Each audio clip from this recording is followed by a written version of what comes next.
দ্বিপাক্ষিক সম্পর্ক জোরদারের লক্ষ্যে পাকিস্তানের সঙ্গে সরাসরি বিমান পরিষেবা চালুর পরিকল্পনার কথা জানিয়েছেন সেখানে নিযুক্ত বাংলাদেশের হাইকমিশনার মোহাম্মদ ইকবাল হোসেন। এ খবর দিয়েছে অনলাইন দ্য এক্সপ্রেস ট্রিবিউন। এতে বলা হয়, শনিবার পেশোয়ারে এক সংবাদ সম্মেলনে দুই দেশের ঐতিহাসিক সম্পর্কের উপর জোর দেন বাংলাদেশের হাই কমিশনার। সেখানে তিনি দুই দেশের মধ্যে ভ্রমণ সহজ করতে পুনরায় বিমান পরিষেবা চালু করার প্রত্যয় ব্যক্ত করেছেন।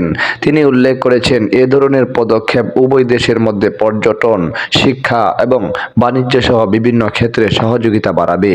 হাই কমিশনার বাংলাদেশ এবং পাকিস্তানের মধ্যে ক্রমবর্ধমান বাণিজ্য ও কূটনৈতিক সম্পর্কের কথাও তুলে ধরেন এবং এই সম্পর্ক আরও দৃঢ় হবে বলে উল্লেখ করেন। তিনি মত প্রকাশের স্বাধীনতার প্রতি বাংলাদেশের প্রতিশ্রুতির উপর জোর দেন এবং উল্লেখ করেন কিভাবে সোশ্যাল মিডিয়া তরুণ প্রজন্মকে তাদের অধিকারের কথা বলার ক্ষমতা দিয়েছে এবং সেটি দেশে বাকস্বাধীনতার শক্তিশালী সংস্কৃতিতে অবদান রেখেছে। হাই কমিশনার ইকবাল হোসেন খাইবার পাখতুনখোয়াতে বিশেষ করে স্বাস্থ্য ব্যবস্থা এবং শিল্প খাতে বিনিয়োগে বিশাল সুযোগের কথাও উল্লেখ করেছেন।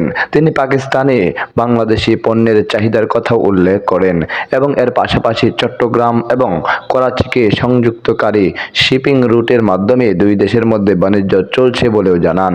হাই কমিশনার বাংলাদেশের আসন্ন নির্বাচন নিয়েও কথা বলেন এবং প্রধান অগ্রাধিকার হিসাবে অর্থনৈতিক উন্নয়নে তার দেশের ফোকাস রয়েছে বলেও পুনর্ব্যক্ত করেন।